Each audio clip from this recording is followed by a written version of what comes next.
This program is sponsored by राष्ट्रीय इलायची, टशन का जश्न। नमस्कार, मैं हूं प्रवीण दुबे। तो एमपी में आज से चुनाव की मारामारी खत्म। चौथे और आखिरी चरण का मतदान पूरा हो गया। एमपी के संदर्भ में कह रहा हूं, अभी तो चुनाव जारी है। कुल 29 सीटों के लिए वोटर ने अपना फैसला सुना दिया, जो 4 जून तक के लिए सुरक्षित रख लिया गया। 5 बजे तक 68% से अधिक मतदान हुआ, जो अब तक और भी बहुत बढ़ जाएगा। सबसे अधिक वोटिंग मंदसौर सीट के लिए हुई और सबसे कम जाहिर था कि इंदौर में ही होनी थी। वहां शाम 5 बजे तक तकरीबन 51% वोटिंग दर्ज हुई है, जो बहुत कम नहीं कहलाती कतई, लेकिन तुलनात्मक तरीके से कम है। इन 8 सीटों में सिर्फ प्रत्याशियों के भाग्य का ही फैसला नहीं होगा, बल्कि सियासी परखनली में परखे जाएंगे कई बड़े नाम भी। मुख्यमंत्री डॉक्टर मोहन यादव की सत्ता की अगुवाई में ये पहला चुनाव है। हार जीत उनके भी खाते में जाएगी। इसके अलावा उप मुख्यमंत्री जगदीश देवड़ा, मंत्री कैलाश विजयवर्गीय, पार्टी के प्रदेश अध्यक्ष वीडी शर्मा, जो अब तक शुभंकर कहे जा रहे हैं, उनका भी आकलन इन चुनाव में होगा। विधानसभा चुनाव तो स्कूल की परीक्षा से यदि तुलना करें तो अर्धवार्षिक परीक्षा है। मुख्य परीक्षा तो लोकसभा चुनाव ही होते हैं। बात दूसरे दल यानी विपक्षी दल कांग्रेस की करें तो उनके नए नवेले अध्यक्ष जीतू पटवारी के कार्यकाल में कांग्रेस छोड़ने वाले नेताओं का रिकॉर्ड बना। प्रत्याशी तक छोड़ कर गए। नेता प्रतिपक्ष उमंग सिंगार की मार्कशीट में भी ये चुनाव के नंबर लिखे जाएंगे। बाकी चरणों का जिक्र तो हम पहले ही कर चुके हैं, हर दिन बैठते हैं आपके साथ। आज प्रदेश के आखिरी चरण का जिक्र करना लाजिम है। मालवा निमाड़, जिसके साथ संघ की प्रयोगशाला शब्द इनबिल्ट है, वहां कितने और किसके लिए आएंगे उत्साहजनक नतीजे। हमेशा किसी लहर पर सवार होकर वोट करने वाला वहां का वोटर इस बार किसी लहर पर सवार था भी या नहीं। विधानसभा चुनाव में यहां की 66 सीटों में अधिकतम हिस्सा बीजेपी के पास था, वो साबुत रहेगा। उसमें इजाफा होगा या नहीं। मुस्लिम और ट्राइबल वोटर कहां गया होगा।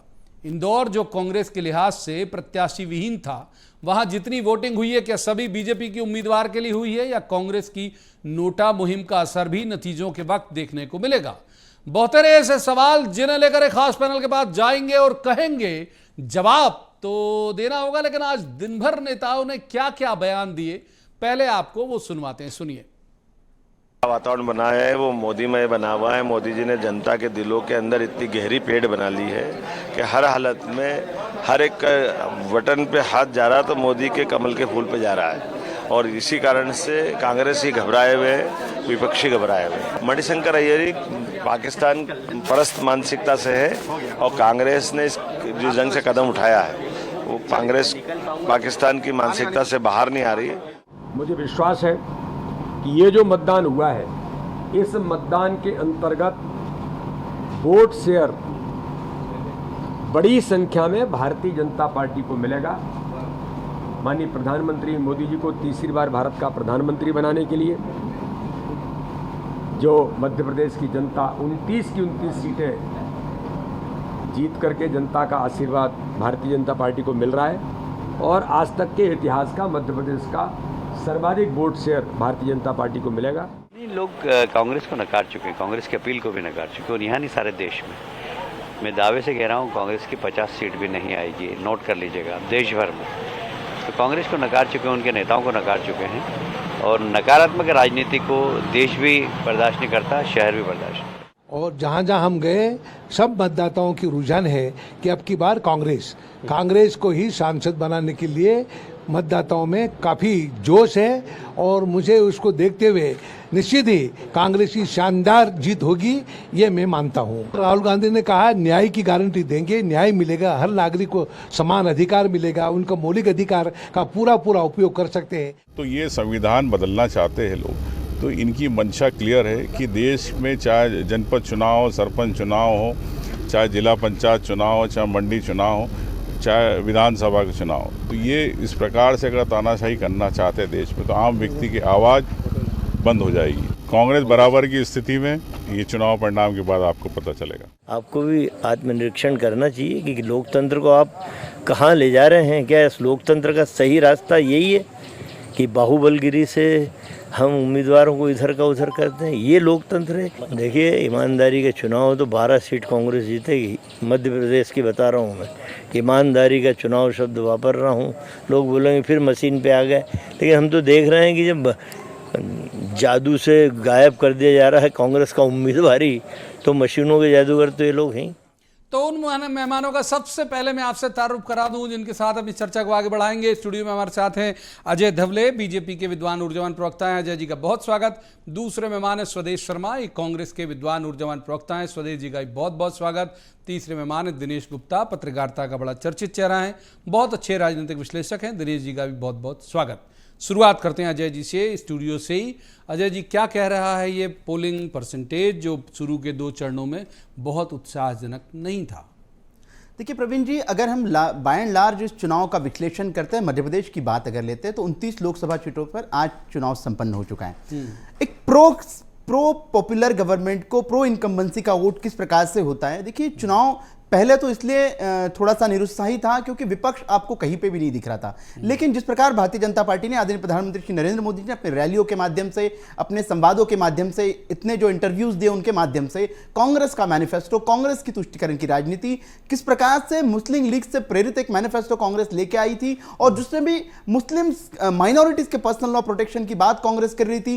कांग्रेस के जो स्टेटमेंट आए, देखिए, कहीं महिलाओं के में रस और चाशनी ढूंढने की बात हो या राम मंदिर के शुद्धिकरण की बात हो, इन सारे चुनाव से जो वोटर शांत बैठा था, कहीं ना कहीं उसमें उबाल आया कि यह देश का चुनाव है। आदरणीय प्रधानमंत्री श्री नरेंद्र मोदी जी ने अपने शरीर का कण कण और जीवन का क्षण इस देश को दिया है। उस प्रधानमंत्री को फिर एक बार चुनने का चुनाव था। मध्य प्रदेश की जनता ने इस फेज से यह दिखा दिया है कि जनता जब अपने हाथ में कोई चुनाव ले लेती है तो ऐतिहासिक और बंपर मैंडेट के साथ में 4 जून को जब ईवीएम खुलेंगे, निश्चित तौर पर मध्य प्रदेश की 29 लोकसभा सीटें भारतीय जनता पार्टी का संकल्प और आदरणीय प्रधानमंत्री श्री नरेंद्र मोदी जी के गारंटी पर विश्वास रखकर जो विकास को वोट हुआ है वो आपको देखने को मिलेगा। स्वदेश जी, आपने कैसे डिकोड किया इस वोटिंग परसेंटेज को?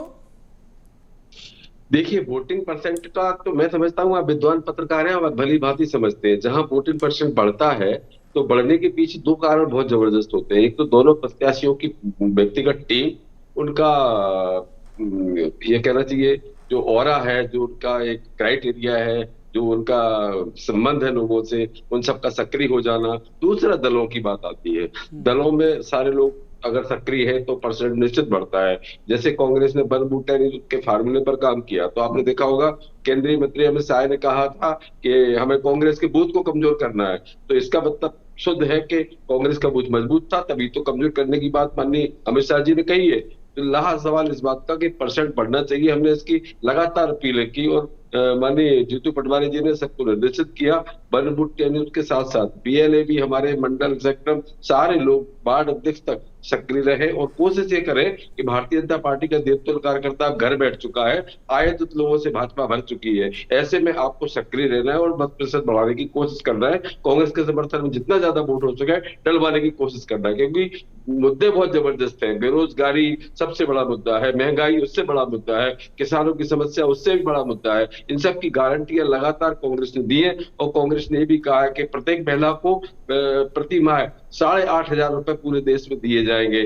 हमने ये भी कहा हो गया चुनाव, अब बंद हो गया सब। अब जो भी होगा बाकी के दूसरे तीसरे मेहमान को इनका लेता हूं, दिनेश जी को इनका करता हूं। दिनेश जी, आपकी समझ क्या कह रही है, क्या है ये परसेंटेज?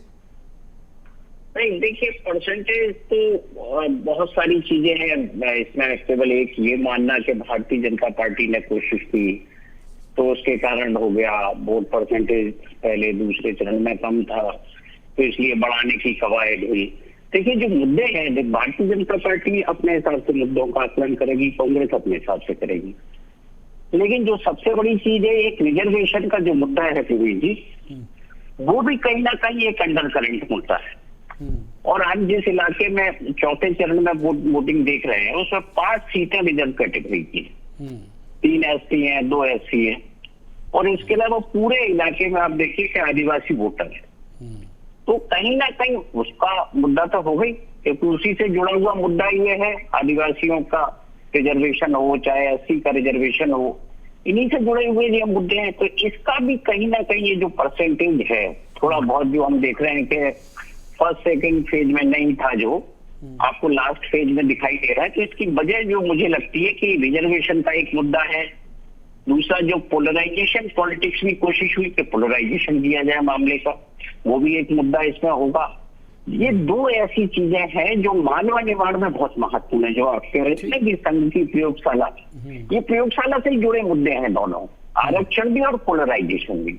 तो इसका इफेक्ट आप इंदौर के हिसाब से जो हम देखते हैं ना कि इंदौर की जो राजनीति हुई इससे बाकी सीटों पर फर्क पड़ेगा। मुझे लगता है कि वो इंदौर से इतर जो ग्रामीण इलाका है वो हाँ, इस बार वो इंदौर को प्रभावित आपको करेगा। इस बार आसपास का हिस्सा इंदौर को बिल्कुल सही कह रहे हैं। अजय जी को इन करते हैं। अजय जी, जो बात दिनेश जी ने कही उससे थोड़ा और विस्तारित करता हूं मैं। वो ये है कि भाई लगभग अगर कुल मुसलमान वोटर का 72% वोटर या 70% में हो सकता है, तो तथ्य की चूक कर रहा हूं, लेकिन 70 के आसपास ही है, वो यहीं इसी इलाके में है जहां पर अभी चुनाव हुआ। ट्राइबल ये कहा जाता है कि भाई कांग्रेस का परंपरागत वोट है कुछ जगह पर।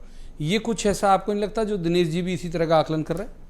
देखिए प्रवीण जी, मुझे लगता है चुनाव को लार्जर पर्सपेक्टिव में अगर हम देखें तो वो सरकार जो 2 बार पूर्ण बहुमत की सरकार रह चुकी है, जिसके पास में खुद की इतनी सीटें थी, जो कॉन्स्टिट्यूशनल अमेंडमेंट की ये बात बार बार करते हैं, देश में भ्रम फैलाने की बात करते हैं, मुझे लगता है ये बेईमानी है। रिजर्वेशन की बात करके आप जिस प्रकार का भ्रम फैलाने की कोशिश कर रहे थे, देश की जनता ये जान चुकी है। जब पहली बार इस देश को महामहिम एक आदिवासी की बेटी देने का रूप में जब प्रश्न आया था, तब कांग्रेस ने क्या किया था? उनके विरोध में कैंडिडेट दिया, उनके विरोध में वोट डलवाया। लेकिन आज आप देखेंगे इनके महाराष्ट्र के पीसीसी के अध्यक्ष नाना पटोले जी, उन्होंने कहा कि हम लोग राम मंदिर का शुद्धिकरण करवाएंगे। क्यों कराएंगे? कि भाई राष्ट्रपति जी उसके पहले ही जाके आई थी। ये ऐसे मुद्दे, जब आप राजनीति करने जाएंगे तो ऐसे मुद्दे पर राजनीति नहीं होगी, वास्तविकता की राजनीति होगी। इस देश में जनजातीय समुदाय को मान सम्मान देने का अगर किसी सरकार ने काम किया तो पहली सरकार आदरणीय प्रधानमंत्री श्री श्रद्धेय अटल जी की सरकार थी, जिसने पहला जनजातीय मंत्रालय सेपरेट इसके लिए बनाया, बजट आवंटन किया और वास्तविकता के साथ में समुदाय के लिए काम किया। यह समुदाय जो है निश्चित तौर पे मालवा निमाड़ के जो 8 सीट है उनमें प्रभावशाली वोटर है, लेकिन यह भी देखता है कि कौन हमारे साथ में वास्तविकता के साथ में खड़ा और कौन हमारे बलबूते पे राजनीति कर रहा है। आज देश में 70 वर्षों के बाद भी राजनीति रिजर्वेशन पे और जातिगत जनगणना के लाने का अगर काम किसी दल ने किया तो कांग्रेस ने किया। और इस सबसे ऊपर उठकर जो प्रधानमंत्री जी ज्ञान की बात करते हैं, जिसमें गरीब है, जिसमें अन्नदाता है, जिसमें किसान है और हमारी जिसमें नारी शक्ति है, जिसमें युवा है, ये सबके बात करते तो सबका साथ सबका विकास भारतीय जनता पार्टी ने सबका साथ सबका विकास को देख के वोट दिया। स्वदेश जी ये क्लेम कर रहे हैं अजय जी, और ये जरूरी नहीं है कि ट्राइबल अगर है तो आपका ही वोटर हो। ये दिखा भी है महाकौशल के कई जिलों में कि वो इन्हें भी वोट दिया, इनके भी लोग जीते। पिछली बार तो पूरे ही लगभग ट्राइबल ने इन्हें ही जिता दिया था।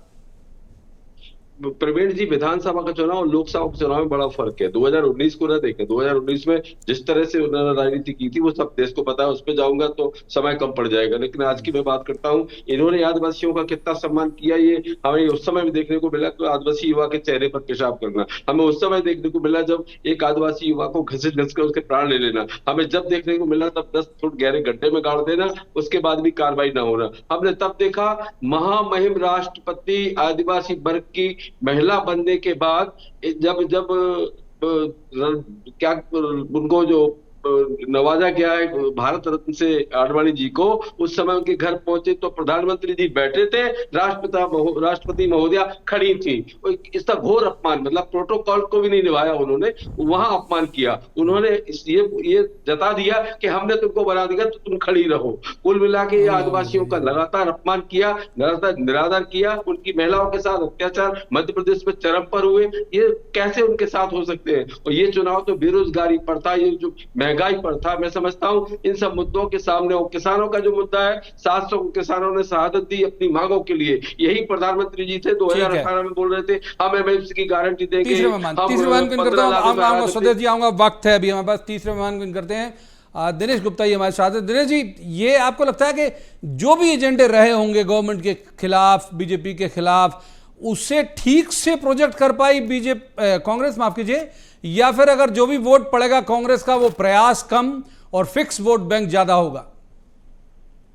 नहीं, देखिए बड़ा इंटरेस्टिंग रहा प्रवीण इस बार जो है, तो इलेक्शन खत्म हो गया है, तो अपना जो भी वोटर है वो अपना वोट दे चुका है। आप देखिए जो कांग्रेस पार्टी है उसके एकमात्र जो नेता जिनको देखते हैं राहुल गांधी, वो फोकस्ड थे, बिल्कुल अपने जो मुद्दे थे वो उससे नहीं हट रहे थे। लेकिन आप देखिए कि जो है मुद्दे कौन बदल रहा था? प्रधानमंत्री जी की तरफ से मुद्दे बदल रहे थे, भारतीय जनता पार्टी की तरफ से मुद्दे बदल रहे थे। आप मंगलसूत्र से लेकर पाकिस्तान तक और फिर टेम्पो तक, ये मुद्दे कहाँ के मुद्दे थे? ये किसके मुद्दे थे? क्या आपकी जो है मंगलसूत्र छीन लिया जाएगा, ये जो है आपकी बहस चली जाएगी, ये जो बातें हुई ये नेगेटिव कैंपेन क्यों था? ये नेगेटिव कैंपेन किसी कारण तो भारतीय जनता पार्टी को करना पड़ेगा। सबसे मोस्ट पॉपुलर प्राइम मिनिस्टर देश का, 10 साल का जो प्राइम मिनिस्टर था, वो यदि नेगेटिव कैंपेन पर आ जाए तो इसको क्या माना जाएगा कि कहीं ना कहीं ऐसे मुद्दे जो कांग्रेस पार्टी के थे या भारतीय जनता पार्टी या केंद्र सरकार की जो भी एंटी इनकम्बेंसी जैसे कह सकते हो आप, वो लोगों को कहीं ना कहीं अंडर करंट वो भी दिख रही थी। क्योंकि 400 पार का नारा तो इनका खुद का था ना, ऐसा तो नहीं कहीं ऐसा एक किसी ने टारगेट दिया नहीं था। जो भारतीय जनता पार्टी का जो इकोसिस्टम था वो मुझे तो ऐसा लग रहा था कि कई बार ये पार्टी अपने ही इकोसिस्टम में उलझ गई है। उसे खुद ही ये लगने लगा है कि हम तो अब 400 पार पहुंच गए। लेकिन जब मुद्दे बदल रहे थे तो जो फीडबैक आ रहा था वो एक अलग तरह की जवाब ले रहे थे। महत्वपूर्ण बात आपने कि अजय जी जवाब दीजिए। वो कह रहे हैं कि आप अपने इकोसिस्टम में उलझ के रह गए थे, टारगेट भी खुद ही दिया और फिर लगा अचीव कैसे करेंगे, तो जो बार बार एजेंडा है वो चेंज होता रहा। देखिए प्रवीण जी, दिनेश जी ने जो बात रखी है उसको मैं थोड़ा सा लॉजिकल एंड देना चाहता हूँ कि देश में आदरणीय प्रधानमंत्री श्री नरेंद्र मोदी जी वो कार्यकर्ता है इस देश में जिसने प्रचारक के रूप में देश के लगभग सारे जिलों में प्रवास किया। वो जानते हैं देश की जनता सुनना क्या चाहती है, वो जानते हैं कि अप्रासंगिक विपक्ष को कैसे अपने मुद्दों से भटकाना है। वो जानते हैं क्योंकि मुद्दों की राजनीति विपक्ष कर नहीं रहा था। मैनिफेस्टो विपक्ष ऐसा लेके आया जिसमें इकोनॉमिक और फाइनेंशियल सर्वे की बात कर रहा था। तो इस देश की जनता को कनेक्ट करना पड़ेगा कि वो मंगलसूत्र की बात कर रही है। देश की महिलाओं के पास में क्या संपत्ति होती है, उनके पास में उनके जेवरात संपत्ति होती है, उसमें मंगलसूत्र भी आता है। तो वास्तविकता की राजनीति से अगर विपक्ष को जोड़ना है, क्योंकि आप लिखोगे कहीं, देखिए आपका जो एजेंडा फिक्स करता है, विपक्ष का एजेंडा जो करता है, फॉरेन में बैठे और सैम पित्रोदा जैसे लोग आपका एजेंडा लिखते हैं, वो देश की वास्तविकता को नहीं जानते। आज भारत बदल चुका है, ये भारत विश्व बंधु बनने की ओर अग्रसर है, हम तीसरी सबसे बड़ी इकोनॉमी बनने की ओर अग्रसर है। लेकिन आप फिर से तुष्टीकरण की राजनीति के तरफ और जातिगत जनगणना की तरफ जब देश को लेके जाएंगे तो देश के प्रधानमंत्री आपसे भली भांति राजनीति अच्छी जानते हैं, वो देश की जनता को उनके मुद्दों पे भी लेके आएंगे। एक बार स्वदेश जी को इन करते। स्वदेश जी, जो सवाल मैंने दिनेश जी से पूछा था आपसे भी पूछूंगा कि भाई जितनी आक्रामक और ताबड़तोड़ रैलियां और प्रचार इनके तमाम बड़े नेताओं का हुआ, उस तुलना में बहुत कम था आपके यहाँ। राहुल गांधी की विजिट उंगली में मैं गिन सकता हूं कि कहां कहां गए थे वो, प्रियंका जी भी कहां कहां गई थी। उस तुलना में इन्होंने बहुत आक्रामक प्रचार किया। तो ऐसा तो नहीं कि इनके एजेंडे ज्यादा पहुंच गए हों, आम लोग वोटर्स तक आपके पहुंच नहीं पाए हों? वरिष्ठ पत्रकार दिनेश गुप्ता जी की बात से मैं कुछ बातों से तो बिल्कुल इत्तेफाक रखता हूं। जो उन्होंने सत्यता बयां कर दी, भारतीय जनता पार्टी के प्रवक्ता जवाब नहीं दे पाए, क्योंकि निष्पक्षता इसी का नाम है, इसीलिए प्रजातंत्र का चौथा स्तंभ कहा जाता है। सच बात यह है कि माननीय प्रधानमंत्री महोदय को किसी भी दल का हो, मुझे भी 35 वर्ष हो गए राजनीति में, मैंने प्रधानमंत्री को इस स्तर पर नहीं देखा कि आप आचार संहिता के पैरा फर्स्ट के जो उल्लेख किया गया कि आप सांप्रदायिक भाषण देंगे तो ये आचार संहिता की परिधि में आएगा और आप पर उसकी कार्रवाई होगी। माननीय प्रधानमंत्री महोदय हिंदू मुस्लिम पर उतर आए। माननीय प्रधानमंत्री ने हर जगह अपना वो बदला, बॉडी लैंग्वेज देख लीजिए, आप उनके प्रयास देख लीजिए। मैं समझता हूँ, मैं मध्य प्रदेश छत्तीसगढ़ नहीं पूरे देश की बात कर रहा हूँ, चाहे वो कर्नाटक हो, तेलंगाना हो, महाराष्ट्र हो, राजस्थान हो, उत्तर प्रदेश हो, बिहार हो, झारखंड हो, किसी भी राज्य की बात कर लीजिए। भारतीय जनता पार्टी 2019 के आंकड़ों से तो बहुत नीचे है, बहुत नीचे, बहुत नीचे है। अब ये प्रयास ये कर रहे थे कि लास्ट में जब जिन अडानी का नाम लगातार आवाज उठाते रहे माननीय राहुल गांधी जी, लोकसभा में भी, सदन में, सड़क पे भी, आम सभाओं में भी, मीडिया के सामने भी, लेकिन प्रधानमंत्री जी महोदय ने एक शब्द नहीं बोला। लेकिन जब उन्होंने देखा आप पूरी तरह फंस चुके हैं तो अब अपने ही जाल में खुद फंस गए। वो अडानी को टेम्पो भर भर के कहने लगे हैं। कुल मिलाकर के आपने चंदे का धंधा बनाया, आपने आपदा में भी अवसर ढूंढा। जब कोरोना में सब अपने प्राण त्याग रहे थे, ऑक्सीजन और गैस सिलेंडर के लिए परेशान थे, आप उसमें अवसर ढूंढ रहे थे। आपने कोविशील्ड से 52 करोड़ रुपए चंदा लिया। तीसरे मेहमान को ले आते हैं और कोशिश करेंगे कि प्रदेश के इर्द गिर्द रखें, हमारा रीजनल चैनल है। तो दिनेश जी, किस दोनों दलों में किस किस की मार्कशीट में ये जो नतीजे हैं वो परिलक्षित होंगे? आपका आकलन क्या है? मोहन जी का भी पहला चुनाव बतौर सीएम, जीतू जी का पहला चुनाव, उमंग सिंगार का पहला चुनाव बतौर नेता प्रतिपक्ष, आपकी टिप्पणी? देखिए, जो जिसमें जितने नाम आपने बताए इन सब पर तो है ही, और चूंकि भारतीय जनता पार्टी यहाँ, आप पिछला जो 2019 का चुनाव है उसकी ओपनिंग 28 सीटों से होती है। यदि 28 सीटों में कोई अंतर आता है तो हम मोहन यादव जी के बारे में सोच सकते हैं, विष्णु शर्मा जी के बारे में सोचते हैं। यदि 28 से 29 आ जाती है तो फिर ये सोच सकते हैं कि इनको कितनी जो है फ्रीडम मिलेगी। विष्णुदत्त शर्मा जी, जिसके बारे में जिनको लेके प्रधानमंत्री जी कह चुके हैं कि दुबले पतले जरूर है, लेकिन फिर आगे उनके पास अपॉर्चुनिटी यदि 29 होती है तो वो 29 होती है तो फिर 400 भी होती है, 400 होती है तो फिर बहुत सारे जो है समीकरण बदल जाते हैं। तो फिर उसमें जीतू पटवारी जी की जो लीडरशिप है, कोई भी नतीजे हो, अल्टीमेटली वो क्वेश्चन तो है ही। और वो मध्य प्रदेश कांग्रेस कमेटी के लिए वो एक जो जिस तरह के विवाद सामने आए या जिस तरह के उन्होंने अपना नेतृत्व लोगों के सामने रखा, तो कांग्रेस को भी एक नए सिरे से सोचना पड़ेगा मध्य प्रदेश की लीडरशिप के बारे में कि हमें किस तरह की लीडरशिप चाहिए। जो दोनों आपने यंग फेस भी है, लेकिन एक मैच्योर फेस भी चाहिए, जिन्हें एक्सपीरियंस लीडर भी होना चाहिए। वो एक्सपीरियंस आपको ऐसा उम्र के साथ तो आ नहीं सकता कि आपने एक पद दे दिया तो अनुभव आ जाए, आपको राजनीति आ जाए। तो आप पब्लिक के बीच में आपको अभी बहुत काम करना है, कांग्रेस पार्टी को सोचना है।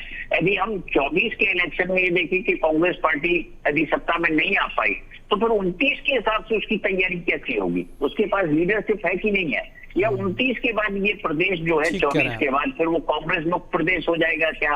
उस तरह के यदि परिणाम आए तो कांग्रेस के लिए बड़ा संकट है ये, क्योंकि अजय जी को इन कर लेते हैं, फिर वो बहुत देर से जवाब भी देना चाह रहे हैं। सर मैं आता हूं फिर आपके पास।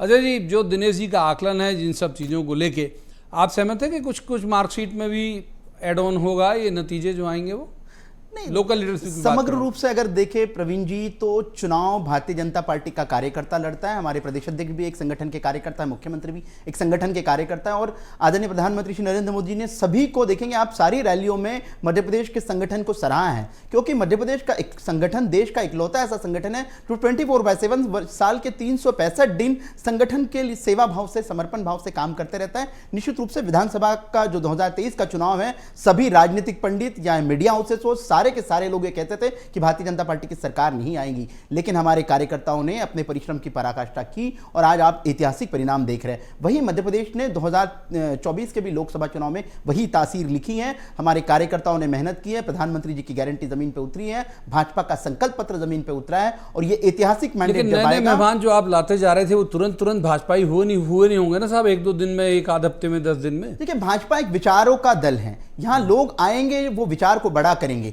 लेकिन लोगों से पार्टी नहीं खड़ी होती, विचारों से दल खड़ा होता है। और भाजपा आज जो इस ऊंचाई पे पहुंचा है वो अपने विचारों की वजह से खड़ा है। 1952 के जो हमारे जनसंघ के विचार थे वो आज भी अब परिपाटी में जमीन पे उतर रहे हैं। तो निश्चित रूप से भारतीय जनता पार्टी ने स्वदेश जी को इन कर लेते हैं। अब स्वदेश जी, दांव पर तो, कसौटी पर तो आपके लोग ज्यादा कसे गए। दिनेश जी ने भी जो कहा, और ये बात सही भी है कि इतनी ज्यादा भगदड़ मैंने किसी प्रदेश अध्यक्ष के कार्यकाल के दौरान नहीं देखी। बड़े बड़े नाम, बड़े बड़े किले ढह गए, जिला अध्यक्ष समा गए, प्रत्याशी 2-2 चले गए। मैं ये जानना चाह रहा हूं केवल कि आपको क्या लगता है कि इसके बाद जो दिनेश जी कह रहे हैं वही होगा कि भाई अगर माना जाएगा तो जीतू जी ताकतवर होकर उभर जाएंगे, या फिर पुनर्विचार होगा पार्टी के अंदर? प्रवीण जी, बहुत अच्छा सवाल किया आपने। विधानसभा चुनाव में आपने भी देखा होगा, लगभग 25,000 लोगों ने कांग्रेस को ज्वाइन किया था। मैं समझता हूं उसमें जनसंघ के बहुत सारे लोग थे। राव उदय प्रताप सिंह राव, जो यादविन सिंह जो विधायक है, अभी उम्मीदवार है हमारे गुना से, वो भी उसमें शामिल थे। मैं समझता हूं भाजपा के कई पूर्व मंत्री, मेरे ख्याल से 26-27 पूर्व विधायक भी शामिल हुए थे, लेकिन परिणाम इसके बिल्कुल इतर आया था। अब ये कितनी भी कोशिश कर ले, माननीय प्रधानमंत्री महोदय और भाजपा एनडीए गठबंधन और इनका 38 पार्टियों का अलायंस अगर संकट में ना होता तो सूरत कांड नहीं होता, अगर संकट में ना होता तो इंदौर कांड नहीं होता, अगर संकट में ना होता तो खजुराहो कांड ना होता। कुल मिला के भारतीय जनता पार्टी पसोपेश में, मैं गिना सकता हूँ, मुरैना पहला विधानसभा शुरू होता है, मुरैना से लेकर के मुरैना, ग्वालियर, भिंड, वहां से चले आइए, अब राजगढ़ के बाद रतलाम चले आइए, मंदसौर चले जाइए, नर्मदापुरम चले जाइए, राजगढ़, भोपाल जम कर गए आप। भोपाल बीच में से, राजगढ़ से भोपाल होते हुए जाते ना रतलाम। हाँ, मैं इधर से आ रहा था। सब जगह इतनी जबरदस्त तरीके से चुनाव लड़ा है, भोपाल में भी बहुत जबरदस्त तरीके से लड़ा है। भोपाल में तो एक कहावत भी है, और मैंने सुना है आप जैसे विद्वान पत्रकारों के मुंह से, कि अगर कायस्थ समाज का प्रत्याशी चुनाव लड़ा है लोकसभा का भोपाल में कोई,